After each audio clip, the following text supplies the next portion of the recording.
Hello everyone, আমরা আছি এখন একটা মাঠে, বিশাল একটা ফুটবল মাঠ। এটা এটা বিস্তারিত বলার আগে আমি যারা বানাইছে তাদের সাথে কিছু কথা বলি। তো এই হলো আমাদের manager. Say something about this It work. is one of the big one Yes. in the world we made together. Actually, first I introduce you. Introduce yourself. I am Umut Erdogan from Izmir city, Turkey. Yes. I'm responsible for the sales in this Mr. Ahmet's Yes. company. Yes. And we came here Riyadh to make one of the biggest Airdome. Yes. One of the biggest Airdome and biggest Airdome of Saudi Arabia. Yes. Also in the world. So happy to meet you. Okay. The great team here. You can introduce. This is Yes. Please the look head at of me. Mr. Ahmet. Yes. Mr. Hakan. Yes. And Hakan. Mr. Ahmet is the owner of the our firm Zeppelin Park Airdomes. Yes. And Mr. Hakan is responsible Yes. for production and is a qualified man. So we are Airdome team here. We nearly worked 1 month here that built this thing, and still the job is going on. Right But now. we are about the end of the job, I think. We hope so. Okay. So greetings from Izmir, Turkey, to everyone, every friend. Some explain about us.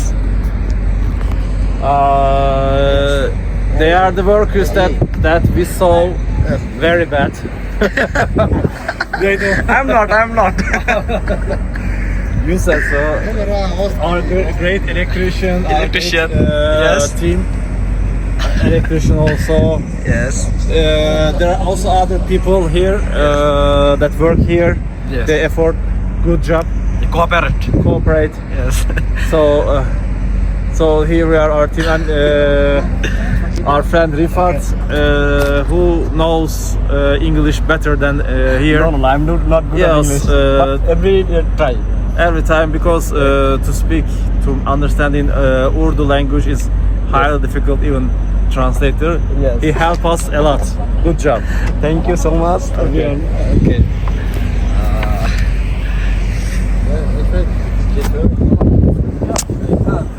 Uncle. Okay.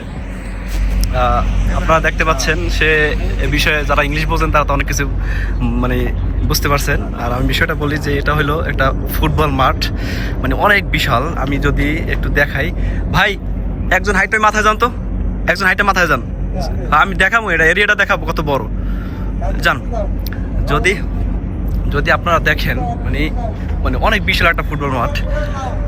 যদিও এটা Saudi আরবে, এটা মরুভূমি বা sorry যে গরম বেশি, এই যে গরমের কারণে আপনার এটার মধ্যে বাতাসের দরকার হয়, ঠান্ডা দরকার হয়। সেই জন্য এই যে দেখেন আপনার এই যে এসির মতো কুলার ফিট করছে, এখান থেকে হাওয়া বের হয়, হাওয়া বের হয়ে এই যে তিরপলগুলা এগুলো আকাশে উঠে যায়। এটা অনেক ভারী, তো অনেক বড় মাঠটা। আপনারা এখন বুঝতে পারতেছেন যে কতটা বড় হইতে পারে। ওই যে মানুষটা দেখে বিশাল একটা, আমি বলবো কি তার ফুটবল মাঠ যতটুকু আয়তন হওয়া দরকার ততটুকুই। তো তারা এই কাজটা করছে, যদিও তাদের টুলস খুব কম, কিন্তু তাদের ব্রেন এবং আপনার দক্ষতা দিয়ে এই ছোট টুলস দিয়েই, অল্প কিছু টুলস দিয়ে এত বড় কাজটা করে ফেলছে। তো এই তিরপলগুলা অনেক ভারী, তো এগুলো আকাশে হাওয়ার উপরে উঠে থাকবে। এই যে বাতাসগুলো দিতেছে, প্রায় 6টা কুলার আছে। এই যে একটা আপনারা যদি দেখেন, এখানে একটা আছে, যদিও ওটা খুলে রাখছে, ওই কোণে একটা আছে। তো এই যে এখানে আছে দেখেন, ওই যে হোলের মতো। তো আপনারা এখানে দেখতে পারেন, এই যে এখানে হোলের মতো আছে। এগুলো বন্ধ আছে, একটা বা 2টা চলতে আছে সম্ভবত। তো এগুলো হাওয়ার মাধ্যমে জায়গায় রাখছে। আর এই যে আপনারা দেখতে পাচ্ছেন দরজার মতো, এগুলো দরজাই যে কালো এগুলো কেটে দেওয়া হবে পরে। এগুলো ওই পাশে দরজার রেলিং আছে। তো খুব সুন্দর একটা কাজ, যদি আমরা বাংলাদেশে অহরহ দেখতে পাই না, এরা বাইরের দেশে। এটা শুধু আপনার ভিতরে আবহাওয়া শীতল রাখার জন্য এবং বাহির থেকে মাঠ যেন নষ্ট না হয়, ধুলাবালু পরে বিভিন্ন দিকে এটা অনেক ভালো। আর এটা হাওয়ার আপনি চাইলে তো বলতে পারেন যে কলম বা খুঁটি দিয়ে দাঁড় করে রাখতে পারতো, কিন্তু সেটা আসলে ভালো হইতো না। এটাই তাদের জন্য বেটার তারা মনে করতেছে। এটার মধ্যে এসির ঢুকানো হবে, ডাক্টিং এসির হাওয়া ঢুকানো হবে। তো দেখেন তারা রেস্ট করতেছে বিদেশিরা, এই যে খুব মানে আন্তরিক ভাই, কি বলবো, যথেষ্ট আমাদের সম্মান করে। আমরা এখানেই কাজ করতেছি। তো দেখেন কত মানুষটার দিকে তাকাই দেন, কত বড় এটা উঁচু, মানুষটা দেখা যাইতেছে না এতটা মানে কি বলবো ভাই, বুঝছেন? তো এটা আপনারা কেউ হয়তো দেখেন নাই, আর কেউ দেখছেন।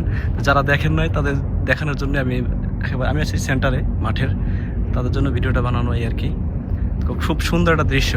এখন পরিপূর্ণ হাওয়া লোট আছে, বাতাস লোট আছে, তাই জন্য জায়গা রয়েছে এই আর কি। আসলে হঠাৎ করে যদি বিদ্যুৎ চলে যায় বা কোনো মেশিনের সমস্যা হয় তখন কি করবে? তো এটা নিচে যদি পড়ে মানুষ, সে নিশ্চিত মৃত্যু হইবে, আর কিছুই না। কিন্তু এটা আসলে ওরকম না, ওর রিস্ক না। যদিও আপনার মোটর বা কারেন্ট চলে যায়, তা তো 5-6 ঘন্টা এটা এরকম থাকবে। আর বিভিন্ন সাইড থেকে এই যে হোল করে দেওয়া হয়েছে, দেখেন এই যে হোলগুলো, তো হোলগুলো থেকে আস্তে আস্তে আস্তে আস্তে বাতাসগুলো বের হয়ে যাবে। ওই প্রত্যেকটা কোনায় ছিদ্র রাখা আছে এবং দরজা তো আছে। তো এভাবে আস্তে আস্তে বাতাস লিক হয়ে বের হয়ে যায়। আর এটাই আর কি। মাঠটা খুব সুন্দর দেখেন। আর যদিও এটা মনে করতেছেন ঘাস, আসলে এটা ঘাস না, এটা হলো আপনার আর্টিফিশিয়াল গ্রাস এই আর কি, মানে প্রাকৃতিক না। তো সেই হিসাবে আমাদের দেশে আল্লাহ তাআলা অনেক শুকরিয়া যে মাটিতেই ঘাস দেয়। এই দেশে ঘাস বানাইতে হইলে অনেক পরিশ্রম আছে। আর জানেন তো প্রত্যেকটা ইসের নিচেই আপনার পানির ব্যবস্থা আছে, গাছের নিচেই, তো অনেক ব্যয়বহুল। তারপরে তারা বড় লোক, অনেক ধনী, এটাই আর কি। দেখেন মানুষ কাজ করতেছে। ওকে, সবাই ভালো থাকবেন, সুস্থ থাকবেন। ফি আমানিল্লাহ। এই পর্যন্ত ভিডিওটা।